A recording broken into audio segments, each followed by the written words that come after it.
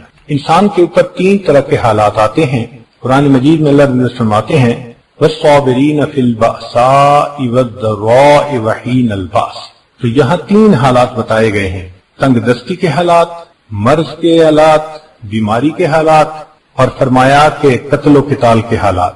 یہ تین طرح کے حالات بندے کو پیش آ سکتے ہیں، اور ایک آیت میں اللہ تعالیٰ نے بتلایا کہ ہم 5 طریقے سے بندے کو آزمائیں گے، چونکہ یہ دار المحن امتحان گاہ ہے تو آزمائش 5 طرح سے آتی ہے۔ فرمایا وَلَنَبْلُوَنَّكُمْ بِشَيْءٍ مِّنَ الْخَوْفِ وَالْجُوعِ وَنَقْصٍ مِّنَ الْأَمْوَالِ وَالْأَنفُسِ وَالثَّمَرَاتِ، یہ 5 آزمائشیں ہیں جو بندے پر آ سکتی ہیں، یعنی یہ 5 کوسچن ہیں جو اس امتحان گاہ میں تمہیں حل کرنے ہیں۔ اب کسی کو بیماری دے کے آزماتے ہیں، کسی کو کاروبار میں نقصان دے کے آزماتے ہیں، کسی کے قریبی عزیز کی جان لے کے آزماتے ہیں۔ یہ مختلف آزمائشیں ہیں، یہ آتی ہی رہتی ہیں بندے کے اوپر، بدل بدل کے آتی ہیں، مگر فرماتے ہیں وَبَشِّرِ الصَّابِرِينَ، جو ان حالات میں صبر کرنے والے ہیں، اے میرے پیارے محبوب صلی اللہ علیہ وسلم ان کو بشارت دے دیجیے، ان کو مبارک دے دیجیے، ان کو خوشخبری دے دیجیے۔ اب یہ بات سمجھ میں نہیں آتی کہ مصیبت اور پریشانی آتی کیوں ہے، تو اللہ جزائے خیر دے ہمارے اکابر کو کہ انہوں نے اس کو بھی کھول کے بیان کیا۔ چنانچہ ہمارے اسلاف نے لکھا ہے کہ انسان کے اوپر مصیبت 2 وجوہات سے آتی ہے۔ پہلی وجہ انسان کی کوتاہیاں، اس کے گناہ، اس کے کرتوت، ما اصابکم من مصیبت فبما کسبت ایدیکم، اللہ فرماتے ہیں تمہیں جو مصیبت آتی ہے تمہارے ہاتھوں کی کمائی ہوتی ہے۔ اس کی مثال یوں سمجھ لیجئے کہ غلطی ہوئی تو تھپڑ پڑ گیا، کہ بندہ بھی گناہ کرتا ہے تو اللہ تعالیٰ اس کو سمجھانے کے لیے کوئی مصیبت بھیج دیتے ہیں۔ جب مصیبت آتی ہے نا پھر انسان ذرا جاگتا ہے، پھر آنکھیں کھولتا ہے، پھر جو 5 وقت کی نماز بھی نہیں نہ پڑھتا وہ پوچھتے حضرت میں تہجد میں کیا پڑھا کروں، اب پریشانی جو آ گئی ہے، کہاں فرض نماز نہیں ہوتی تھی، کہاں تہجد میں بھی پڑھائیاں ہو رہی ہیں۔ تو یہ یاد رکھیے خوشیاں سلاتی ہیں اور غم جگاتے ہیں، خوشیاں سلاتی ہیں اور غم جگاتے ہیں۔ سبحان اللہ۔ ابن عطا اللہ اسکندری رحمۃ اللہ علیہ نے ایک عجیب بات لکھی ہے، پہلی مرتبہ جب میں نے پڑھی تو میں نے اس بات کو پڑھنے کے بعد مستقل بیٹھ کے ان کی مغفرت کی دعا کی، اتنا میرا دل خوش ہوا اس بات پہ۔ تو وہ کہنے لگے کہ مقصود پیچھے یہ تھا کہ جب بندہ غافل ہو جاتا ہے تو اللہ مصیبت، بیماری، پریشانی بھیجتے ہیں تاکہ یہ بندہ حقیقت کو پہچان لے، اللہ کے در کی طرف آ جائے۔ تو فکرہ عجیب لکھتے ہیں، وہ فرماتے ہیں، اس کا ترجمہ سنیے کہ پاک ہے وہ پروردگار، پاک ہے وہ پروردگار جو غفلت میں پڑے ہوئے بندوں کو، پاک جو غفلت میں پڑے ہوئے بندوں کو پریشانیوں اور مصیبتوں کی زنجیروں میں جکڑ جکڑ کر اپنے در کی طرف واپس کھینچ رہا ہوتا ہے۔ پاک ہے وہ پروردگار جو غفلت میں پڑے ہوئے بندوں کو پریشانیوں اور مصیبتوں کی زنجیروں میں جکڑ جکڑ کر اپنے در کی طرف واپس کھینچ رہا ہوتا ہے۔ اللہ اکبر۔ واقعی یہ غم نہ ہوتے تو انسان تو پھر جنت کی کوشش ہی نہ کرتے، وہ تو پکا اپنے لیے جہنم کو خرید لیتے۔ یہ تو شکر ہے کہ اللہ تعالیٰ کی طرف سے حالات ایسے آ جاتے ہیں کہ انسان کی آنکھ کھل جاتی ہے کہ میں کر کے آ رہا ہوں، اسے اپنی اوقات یاد آ جاتی ہے، اس کے لیے واپسی کا راستہ اللہ نے کھول دیا۔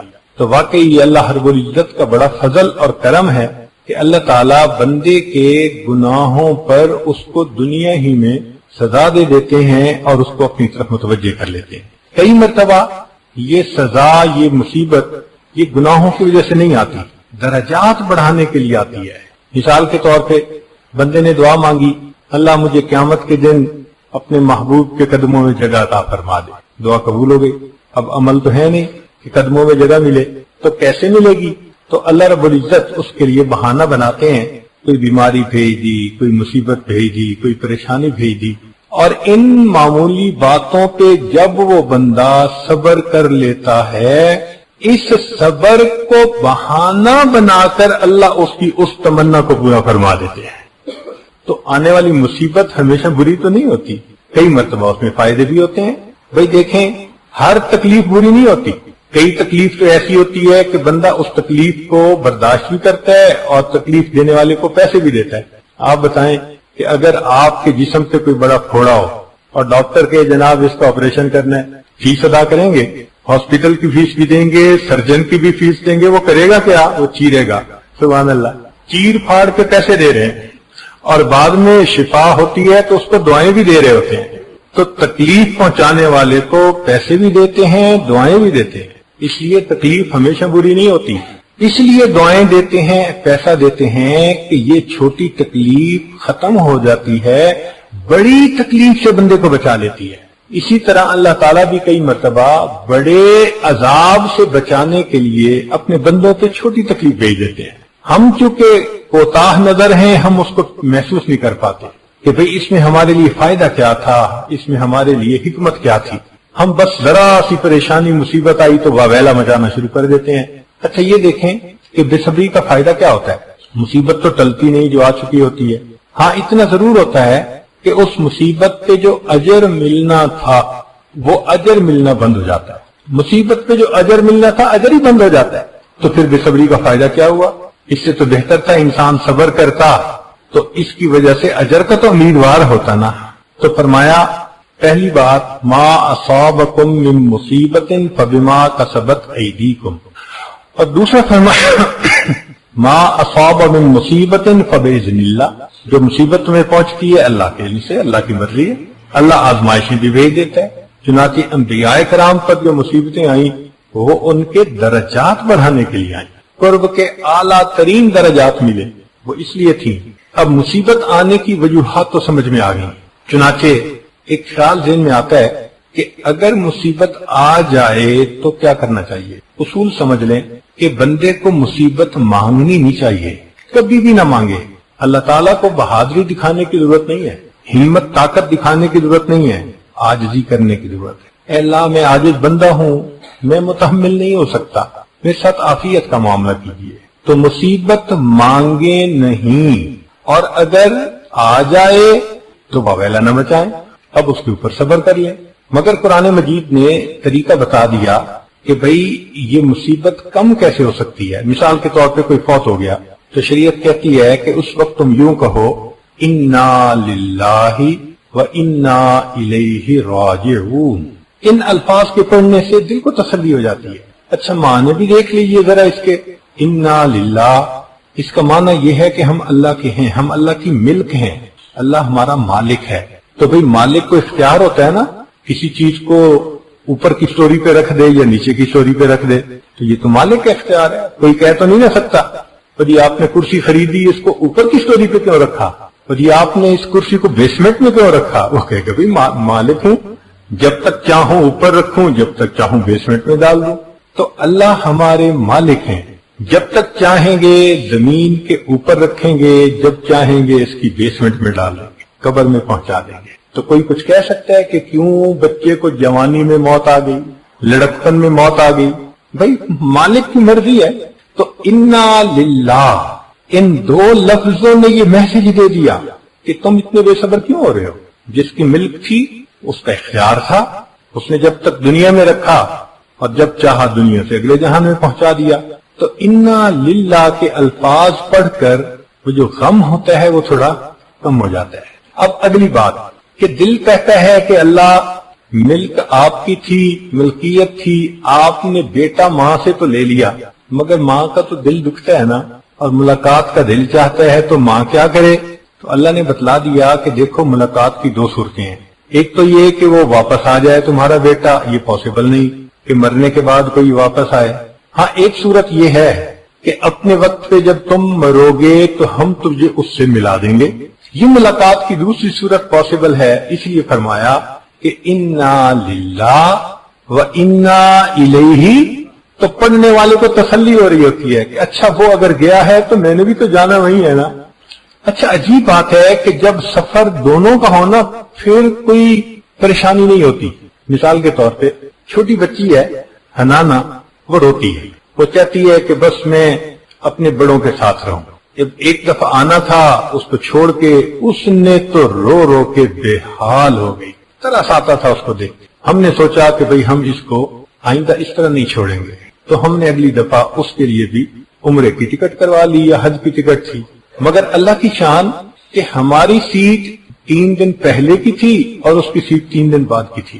اب اس کی ماں نے اس کو سمجھانا شروع کر دیا کہ ہم نے بھی جانے اور دادا ابو نے بھی جانے، فلاں نے بھی جانے، مگر ان کی فلائٹ پہلے ہے، ہماری بعد میں ہے، ہم بھی جا رہے ہیں. 3 دن اس بچی کو جب یہ سمجھاتے رہے تو ہم حیران ہوئے کہ اس بچی نے ایئرپورٹ پہ ہنستے ہوئے ہمیں الوداع کیا. وہ بچی جس نے پہلے ہنگامہ کیا تھا، سمجھ نہیں آتی تھی کہ اس کے آنسو کیسے روکیں، اب اس بچی نے اتنا اچھا بہیو کیا. ریزن کیا تھی؟ اب اس بچی کے ذہن میں یہ تھا کہ یہ جدائی لمبی نہیں، ان کی فلائٹ آج ہے اور ہماری فلائٹ 2 دن کے بعد ہے. اس دن مجھے بات سمجھ میں آ گئی کہ اللہ آپ نے جو فرما دیا کہ تم مصیبت کے وقت یہ پڑھ لیا کرو کہ انا للہ، بھئی تمہاری فلائٹ تو چلی گئی، مسئلہ اتنا نہیں، انا الیہ، 2 دن بعد ہماری بھی فلائٹ آنے والی ہے. تو پھر یہ چیز بندے کے لیے برداشت کرنی آسان ہو جاتی ہے. نبی علیہ الصلوۃ والسلام نے ایک اور طریقہ بتایا غم گھٹانے کا. فرمایا کہ اگر کوئی بھی تمہارا قریبی پیارا لوڈ ون فوت ہو جائے تو تم اس وقت میری جدائی کو بھی یاد کیا کرو. حدیث پاک اذا اصیب احدکم بمعصیۃ بمصیبۃ فلیذکر مصیبۃ بی، کہ جب تم میں سے کسی کو کوئی مصیبت پہنچے تو وہ میری جدائی والی مصیبت کو یاد کر لے، کیونکہ وہ مصیبت تو اعظم المصائب، بڑی مصیبتوں میں سے سب سے بڑی مصیبت. صحابہ رضوان کے لیے نبی علیہ الصلوۃ والسلام کی جدائی سے بڑی مصیبت اور کوئی نہیں تھی، اس سے بڑا دکھ نہیں تھا.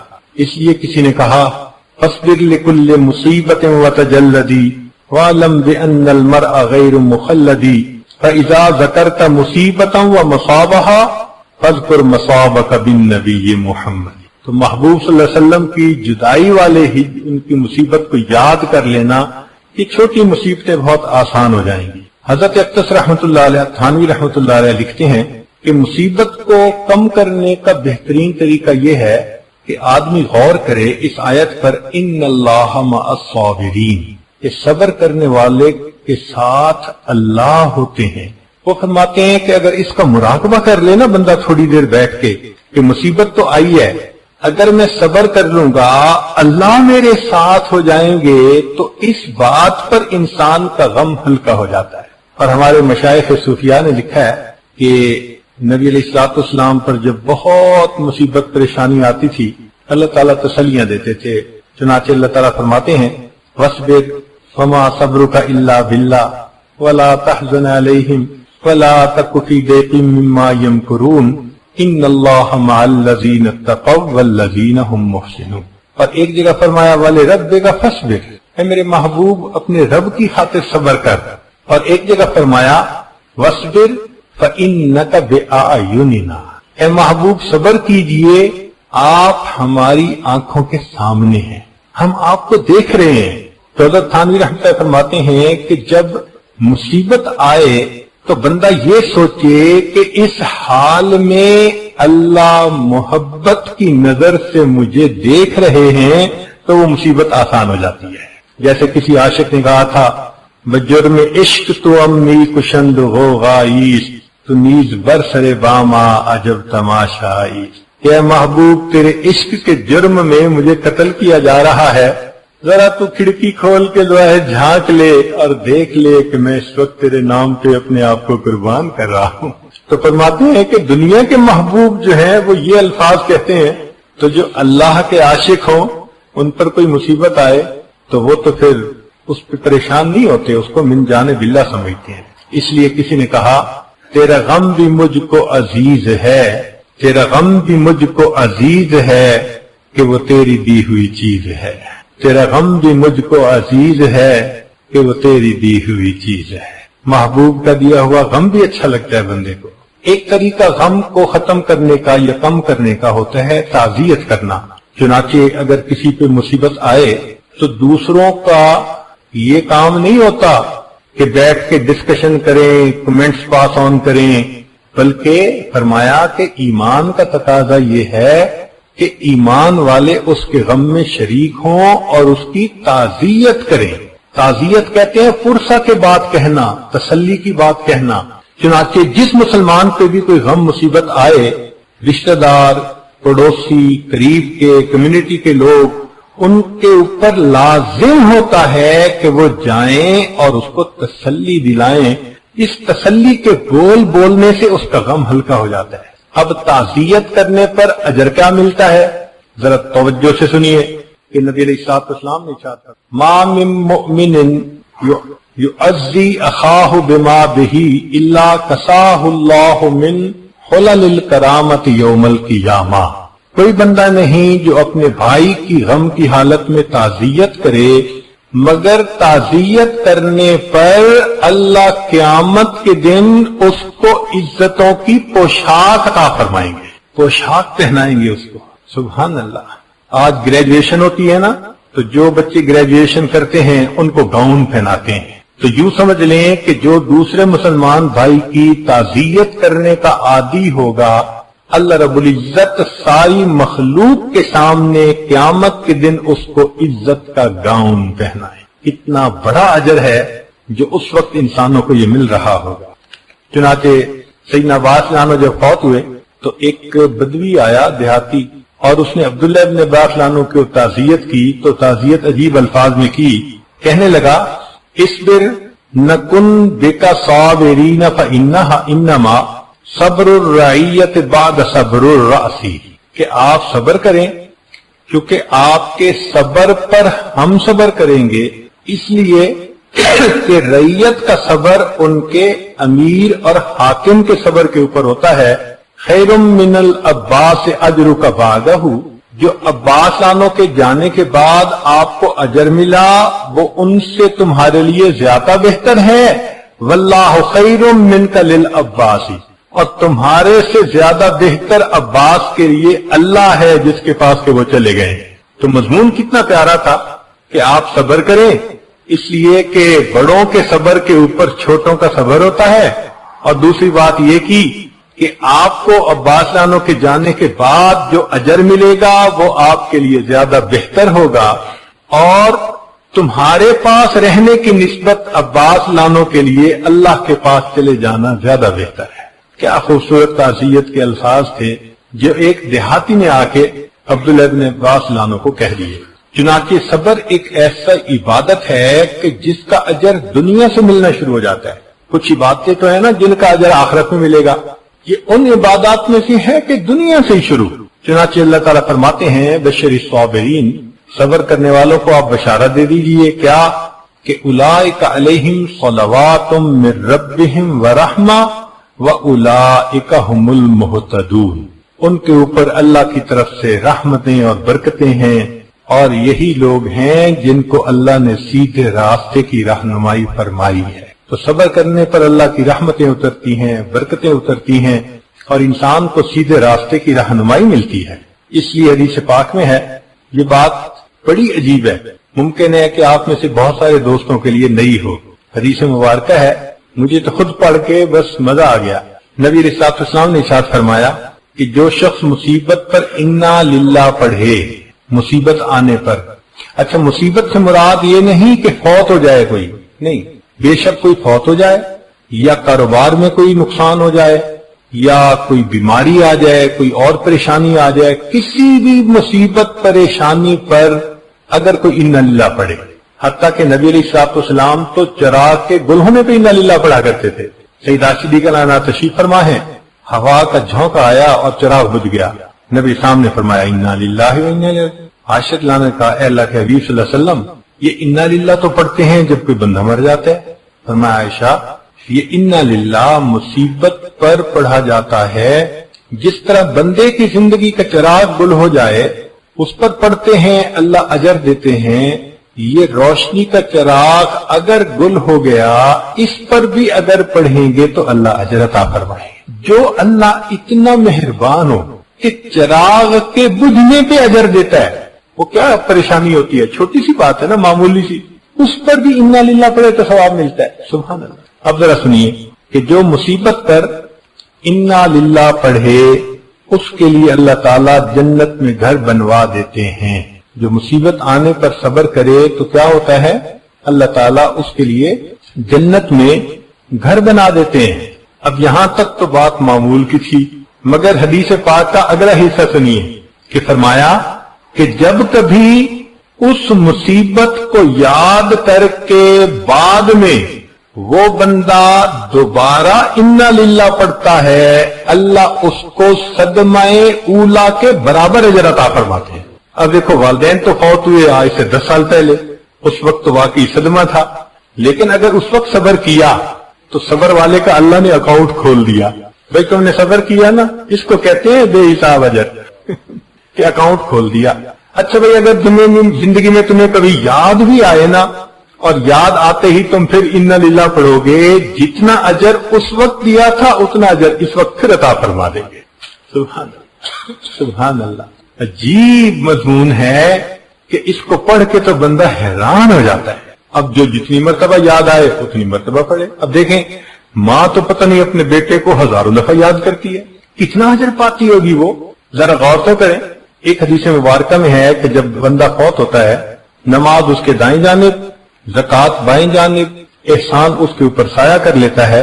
صبر کہتا ہے کہ اس ساتھی کو ہر صورت عذاب سے بچانا ہے، اگر تم میرے ساتھ رہے تو ٹھیک، ورنہ میں اکیلا ہی اس کو عذاب سے بچانے کے لیے کافی ہو جاؤں گا۔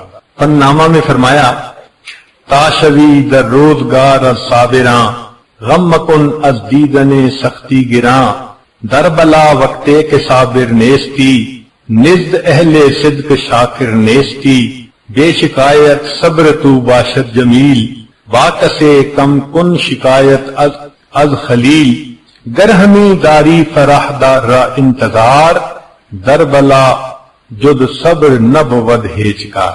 اگر تو چاہتا ہے کہ اللہ رب العزت کے ہاں سے تیرے لیے فرح آئے، خوشی آئے، اور اس کا تو انتظار کر رہا ہے تو تجھے چاہیے کہ صبر کر، اس لیے کہ ان مع العسر یسرا۔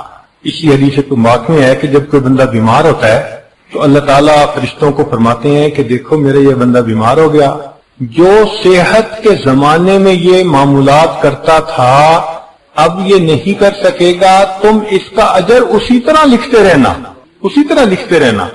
اور پھر دوسری بات یہ کہ اس کی ہر کروٹ کے بدلنے پر بھی اجر لکھنا، اور فرمایا کہ یہ کراہے گا، ہر کراہنے کے اوپر سبحان اللہ پڑھنے کا اجر لکھنا۔ اللہ اکبر، سبحان اللہ۔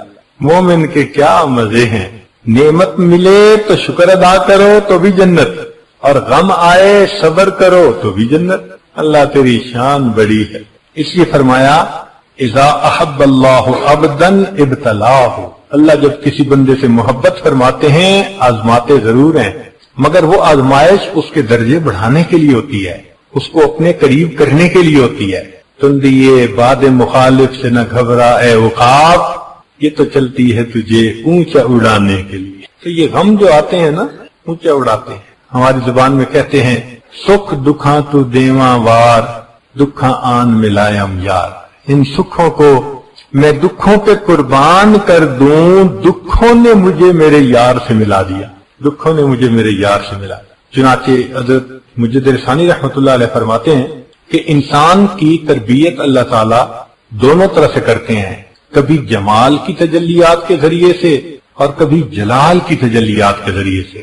جب جمال کی تجلیات ہوتی ہیں تو بہاریں ہوتی ہیں، رزق کی فراوانی، عزت کی فراوانی، لوگوں کی زبان پہ تعریفیں، گھروں میں محبتیں، پیار، آسانیاں، یہ اللہ تعالیٰ کی جمال کی نظر ہونے کی دلیل ہوتی ہے۔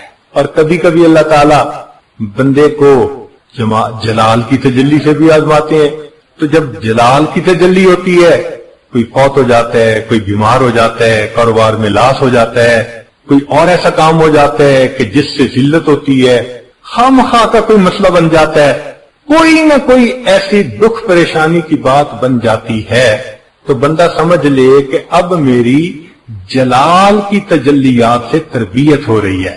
مگر فرماتے ہیں کہ عجیب بات یہ ہے کہ جب جمال کی تجلیات ہوتی ہیں تو سالوں کی عبادت پر وہ ترقی نہیں ملتی کہ جب جلال کی تجلیات آتی ہیں صبر کرنے پر لمحوں میں وہ ترقی مل جاتی ہے۔ اگر لوگوں کو مصیبت کے صبر کے اوپر اجر کا پتہ چل جائے تو یہ تو اللہ سے مصیبت مانگنے پہ تیار ہو جائیں گے، اتنا اجر ہوتا ہے۔ مگر مشائخ نے منع کیا کہ مصیبت کوئی نہ مانگے، اللہ تعالیٰ کو بہادری دکھانے کی کوئی ضرورت نہیں، وہ بن آزمائے بھی اجر دے سکتا ہے۔ تو اس لیے ابدیت ہی دکھائیں کہ اللہ بس کمزور ہوں، میں اس قابل نہیں ہوں ناپ تول کے، بس تو ویسے ہی مہربانی فرما دے اور اجر عطا فرما دے۔ چنانچہ غم کم کرنے کا ایک طریقہ کہ بندہ یہ سوچے کہ میرے گناہوں کی میل دھوئی جا رہی ہے۔ جیسے ماں بچے کو دیکھتی ہے کہ اس کے جسم پہ نجاست لگ گئی، بدبو آ رہی ہے، تو ماں سے برداشت نہیں ہوتا، بچے کو اٹھا کے لے جاتی ہے۔ اب بچہ رو رہا ہوتا ہے مگر وہ اس کا رونا برداشت کرتی ہے، پانی ڈال کے دھوتی ہے، چاہے سردی کا موسم ہو چاہے کچھ ہو، اور جب بچہ دھل جاتا ہے پھر اس کو پاؤڈر خوشبو لگا کے اچھے کپڑے پہنا کے لاتی ہے تو دیکھنے والے اس کو گود میں لے لیتے ہیں۔ یہی معاملہ اللہ رب العزت کی بندے کو دیکھتے ہیں کہ میرے بندے نے یہ خطا کی، یہ گناہ کیا، اب میل زیادہ ہو چکی، اب اس کو صابن لگانے کی ضرورت پیش آ گئی، تو پھر اللہ تعالیٰ غم کا صابن بھیج دیتے ہیں۔ تو اس وقت بے صبری کا مظاہرہ نہیں کرنا چاہیے، ورنہ جو بے صبری کا مظاہرہ کرتا ہے اللہ پہلے سے بڑی مصیبت بھیجتے ہیں، اور بے صبری کرتا ہے اس سے بھی بڑی مصیبت آتی ہے۔ اس کی مثال ایسے سمجھیں کہ جیسے باپ بچے کو سمجھانا چاہتا ہے کہ یہ سوری کر لے، تو پہلے تو اس کو بلا کے کہتا ہے کہ تم نے غلطی کیوں کی، نیت ہوتی ہے کہ میرے کہنے پر ہی سوری کر لے تو معاف کر دوں گا۔ اب اگر وہ بچہ نہیں سمجھتا تو ذرا ترش نظروں سے دیکھتا ہے، تمہیں کہا نہیں تھا، مقصد کیا ہوتا ہے کہ اب مان جا۔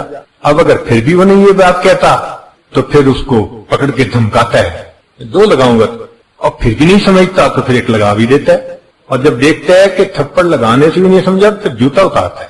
تو دیکھیں جو سزا کا لیول تھا نا وہ بڑھتا گیا۔ یہی بندے کے ساتھ معاملہ، تو بہتر نہیں کہ جوتا اترنے سے پہلے ہم جب وہ بلائیں، اور ہم نے واقعی کچھ بچوں کو دیکھا اتنے سمجھدار ہوتے ہیں، باپ ذرا بلائے نا، پتا ان کو کہ ہونا کیا ہے تو پہلے ہی رونا شروع کر دیتے ہیں۔ ہم نے ایک جگہ دیکھا والد نے بچے کو بلایا اور وہ روتا ہوا آ رہا ہے، باپ کہنے لگا اچھا رو نہیں، چلا جا واپس۔ ہم نے بھائی یہ بڑا سمجھدار نکلا۔ تو اللہ والوں نے بھی یہی طریقہ سکھایا ہے کہ تم پہلے ہی رونا شروع کر دو، اللہ کمزور ہوں، اللہ میں بس گناہگار ہوں، خطا کار ہوں، میں نادم ہوں، میں شرمندہ ہوں، پلیز اللہ پلیز بس مجھے معاف کر دیجیے۔ اللہ تعالیٰ مہربانی فرما دیتے ہیں، وہ تو چاہتے ہیں معاف کرنا، بندے نے تو معافی کی شکل بنانی ہوتی ہے، وہ تو بہانہ ڈھونڈتے ہیں۔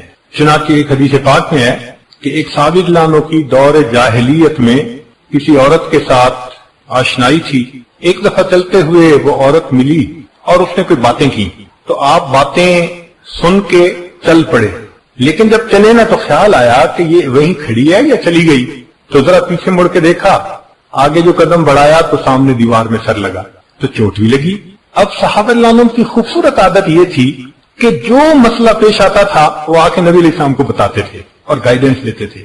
چنانچہ اللہ کے پیارے حبیب صلی اللہ علیہ وسلم کی خدمت میں حاضر ہوئے، پورا واقعہ سنا دیا۔ اے اللہ کے حبیب صلی اللہ علیہ وسلم، اس طرح میرا اس کے ساتھ تعلق تھا اسلام سے پہلے کا، بہت قریب تھی، قدرتاً مل گئی، اس نے کچھ باتیں کی، میں نے سن تو لی، لمبی گفتگو نہیں کی، چل پڑا، لیکن آگے جاتے ہوئے ایسی مجھے خیال آ گیا کہ یہ کھڑی ہے، یہ چل پڑی، تو میں نے ذرا پیچھے دیکھا تو آگے میرا سر جو ہے وہ دیوار کے اندر لگا تو مجھے بہت تکلیف ہوئی۔ نبی السلام نے فرمایا کہ اللہ تعالی جس بندے پر احسان کرنا چاہتا ہے اسے غلطی کی سزا دنیا میں ہی دے کر اس کے گناہوں کو پاک فرما دیتا ہے۔ یہ نبی السلام نے فرمایا کہ اللہ تعالیٰ جس بندے پر احسان فرمانا چاہتا ہے اس کے گناہ کی سزا دنیا میں ہی دے کر اس کو گناہ سے پاک فرما دیتا ہے۔ اس کا مطلب یہ ہوا کہ گناہوں کو دھونے کے لیے بھی یہ مصیبتیں آتی ہیں، تو کبھی درجہ بڑھانے کے لیے، کبھی دھونے کے لیے، تو پھر اس میں رونے والی تو بات ہی کوئی نہیں، انسان کا تو فائدہ ہی فائدہ ہے۔ اب کرے کیا، یہ بھی سن لیجئے کہ مصیبت آ گئی اور اس کو کم کرنے کے لیے ہم نے کوششیں بھی کر لی، انا للہ بھی پڑھ لی، تعزیت بھی ہو گئی، ہم نے مراقبہ بھی کر لیا کہ اللہ کی معیت ملے گی، اجر ملے گا، اور مصیبت کم بھی ہو گئی، مگر کریں کیا؟ تو ہمارے مشائخ نے ہمیں آگے پھر روشنی دی، گائیڈ لائن دی، ان کا دیکھو، غور کرو۔ اگر تو یہ مصیبت تمہارے گناہوں کے سبب تھی تو تمہارے اوپر اب ان گناہوں سے استغفار کرنا اور بچنا ضروری ہو گیا۔ تم استغفار زیادہ کرو گے تو یہ مصیبتیں رک جائیں گی، ورنہ جب تک معافی نہیں مانگو گے، ایک تھپڑ کے بعد دوسرا، پھر تیسرا، یہ تسبیح ٹوٹ کے دانے گرتے جائیں گے اور پہلے سے بڑی مصیبت آتی جائے گی۔ اس لیے بہتر ہے کہ جلدی توبہ کر لو۔ تو اگر گناہوں کی وجہ سے آئی تو فرمایا کہ استغفار کر لو، اور اگر محسوس کرتے ہو کہ نہیں یہ اللہ کی طرف سے امتحان بن کے آئی تو فرمایا اللہ سے دعا مانگو، اللہ تعالیٰ دعا کی وجہ سے امتحان کو نرم فرما دیتے ہیں۔ تو دو ہی ہمارے پاس علاج ہیں اس کے، دونوں کام کریں، اس لیے کہ ہم نہیں جانتے کہ یہ کیوں آئی۔ ہمارا گمان تو یہ ہے کہ جو 100% مصیبتیں آتی ہیں ہمارے کرتوتوں کی وجہ سے آتی ہیں۔ ہم کہاں اس درجے کے لوگ کہ ہم سمجھیں کہ جی درجے بڑھ رہے ہیں، جن کے گناہ روز بڑھ رہے ہوں اور وہ اپنی کھلی آنکھوں سے بڑھتے گناہوں کو دیکھ رہے ہوں، وہ کیوں غلط فہمی کا شکار ہوں؟ تو اس لیے ہمارے گناہ تو، ہماری تو مصیبتیں گناہوں کی وجہ سے ہیں۔ اس لیے اب ہمیں استغفار بھی کرنا چاہیے اور اللہ سے دعا بھی کرنی چاہیے کہ اے اللہ ہم اس قابل نہیں، لیکن تو ہمیں ثابت قدم فرما دے، ہمارے لیے اس مصیبت کا برداشت کرنا آسان فرما دے۔ نبی علیہ السلام نے صحابہ عنہم کی ذہن سازی فرمائی، صحابہ عنہم کی ذہن سازی فرمائی کہ بھئی ایسے نہیں کہ بھئی بالکل پریشانی گھر نہیں ہونی چاہیے دنیا میں، کوئی جنت تھوڑی ہے کہ پریشانی نہیں ہوگی، پریشانیاں تو آئیں گی، یہ تو معمول کی زندگی ہے، اور یہ بھی نہیں کہ جی آئی کیوں ابھی ختم ہو، نہیں، برداشت بھی کرنا چاہیے۔ تو اس کی باقاعدہ صحابہ کو تعلیم دی، ان کی ذہن سازی فرمائی، ان کی تربیت فرمائی۔ ذرا غور کیجئے، ایک انصاری عورت آئی، آ کے کہنے لگی اے اللہ کے نبی صلی اللہ علیہ وسلم بخار آتا ہے اور میں بہت کمزور ہو گئی ہوں اور میں بخار سے بہت پریشان ہوں، آپ میری شفا کی دعا مانگیں۔ نبی علیہ السلام نے فرمایا تم چاہو تو میں بخار ختم ہونے کی دعا کروں اور تم چاہو تو تمہیں جنت ملنے کی دعا کروں۔ وہ کہنے لگی اللہ کے نبی صلی اللہ علیہ وسلم جنت کی دعا کر دے، میں کوئی رسک نہیں لینا چاہتی۔ تو نبی صاحب نے فرمایا اللہ اس کو جنت عطا فرمائے۔ اب بخار دور ہونے کی دعا نہیں کی، بات سمجھتے ہیں نا، سمجھایا کہ دیکھو چھوٹی سی پریشانی ہے، اس کو برداشت کر لو، اللہ کی طرف سے۔ اس کو کہتے ہیں تقدیر پہ راضی رہنا سکھایا کہ بھئی خوشیوں پہ بھی تو تم آرام کرتے ہو، اللہ کی طرف سے جب آتی ہیں تو اگر پریشانی آ گئی تو اب ویلا کرنے کی کیا ضرورت ہے، اب بھی برداشت کر لو۔ تو اس لیے اس کو یہ بات سمجھائی کہ چاہو تو شفا کی دعا کر دیتا ہوں اور چاہو تو میں جنت کی دعا کر دیتا ہوں۔ ایک اور عورت آئی، اس عورت کو مرگی کی بیماری تھی، اس نے کہا اللہ کے نبی صلی اللہ علیہ وسلم عمر بڑی ہو گئی ہے، مرگی کا دورہ پڑتا ہے تو میں اس وقت انکانشیس ہو جاتی ہوں اور میرا تو سطر بھی کھل جاتا ہے، کئی دفعہ چادر بھی ہٹ جاتی ہے، تو مجھے بہت پریشانی ہے، آپ میرے لیے مرگی کے ختم ہونے کی دعا کریں۔ نبی اسلام نے فرمایا تم چاہو تو مرگی کے ختم ہونے کی دعا کروں اور چاہو تو اس کے بدلے جنت ملنے کی دعا کروں۔ اس نے کہا اللہ کے نبی صلی اللہ علیہ وسلم جنت ملنے کی دعا کریں مگر اتنا ہو جائے کہ مجھے مرگی کا دورہ پڑے تو میرا سطر نہ کھلے۔ نبی علیہ السلام نے فرمایا اچھا میں اس کی دعا کروں گا۔ اب مرگی جیسی بیماری اور اس پر بھی صبر، یعنی صبر کرو۔ تو گویا نبی علیہ السلام نے ذہن سازی فرمائی کہ دیکھو ان مصیبتوں کا آنا تمہارے لیے آخرت کے بڑے درجات کا باعث ہے، تمہیں سمجھ ہی نہیں گئی، تم سالوں کی عبادت سے وہ درجہ نہیں پا سکتے جو چند لمحوں کی اس مصیبت کی وجہ سے اللہ تمہیں عطا فرما دیں گے۔ اس لیے صرف ایک ذہن نہ بناؤ۔ اب ذرا سنیے، زید بن ارقم رضی اللہ تعالیٰ عنہ نبی شام کے پاس آئے، اللہ کے حبیب صلی اللہ علیہ وسلم نے فرمایا زید جب میں فوت ہو جاؤں گا تو بعد میں ایک وقت آئے گا کہ تمہاری بینائی چلی جائے گی۔ اب بتائیں کسی بندے کو اندھا ہونے کی بات بتاؤ تو کیا عجیب خبر ہے، تو زید بن ارقم رضی اللہ عنہ کو نبی السلام نے فرمایا زید جب میں دنیا سے چلا جاؤں گا تو تمہارے پر وقت آئے گا کہ تمہاری بینائی چلی جائے گی. تو وہ سن کے خاموش ہو گئے. فرمایا زید اس وقت تم کیا کرو گے؟ جواب دیا اے اللہ کے حبیب صلی اللہ علیہ وسلم میں صبر کروں گا. نبی السلام نے فرمایا اچھا اگر تم صبر کرو گے میں تمہیں بغیر حساب جنت میں داخلے کی خوشخبری دیتا ہوں. تو ثابت ہوا نا کہ اللہ کے حبیب صلی اللہ علیہ وسلم نے تربیت فرمائی، ذہن سازی فرمائی کہ دیکھو یہ بیماریاں، پریشانیاں، مصیبتیں زندگی کا حصہ ہے، کیوں اتنا واویلا کرتے ہو؟ کافر کی اور مسلمان کی زندگی میں یہی تو بنیادی فرق ہے. تو کافر ہوتا ہے چھوٹی بات پہ ہنگامہ کر لینا، کیا ہو گیا، کیوں ہو گیا، اس لیے کہ اس کا تو کوئی پروردگار نہیں ہے، وہ تو مانتا نہیں ہے کسی کو. اور ہمارا تو پروردگار ہے اور حالات کو لانے والا وہی ہے، وہ مغیر الاحوال ہیں. تو اس لیے ہمیں صبر کرنا چاہیے. پھر نبی علیہ السلام کی جو تربیت تھی نا، اس تربیت نے صحابہ کو کیا کنن بنا دیا تھا. ذرا سن لیجئے کہ سیدنا معاذ رضی اللہ تعالیٰ عنہ ان کو طاعون کی بیماری ہو گئی. اب یہ جو طاعون کی بیماری ہے نا، اس میں انسان کا گلا جو ہے نا یہ گھٹتا ہے، درد ہوتی ہے. تو معاذ رضی اللہ عنہ کو جب طاعون کی بیماری ہوئی اور اس کا گلا گھٹتا تھا تو وہ اونچی آواز سے کہتے تھے اللہ تو جتنا چاہتا ہے میرا گلا گھونٹ لے، تیری عزت کی قسم تو جانتا ہے میں ابھی بھی تم سے محبت کرتا ہوں. اللہ محبوب صلی اللہ علیہ وسلم کی تربیت کیا کام آئی کہ اللہ تو جتنا چاہتا ہے میرا گلا گھونٹ لے، تیری عزت کی قسم میں ابھی بھی تم سے محبت کرتا ہوں. سبحان اللہ، سبحان اللہ کو کتنا پیار آتا تھا ہے، ان پہ کتنا پیار آیا ہوگا کہ اس بیماری اور اس حال میں یہ میرا بندہ کہہ رہا ہے میں اس حال میں بھی تجھ سے محبت کرتا ہوں میرے اللہ. اللہ اکبر. مرد تو مرد تھے، عورتوں کے بھی دل نبی علیہ الصلوۃ والسلام نے بہت بڑے بنا دیے تھے.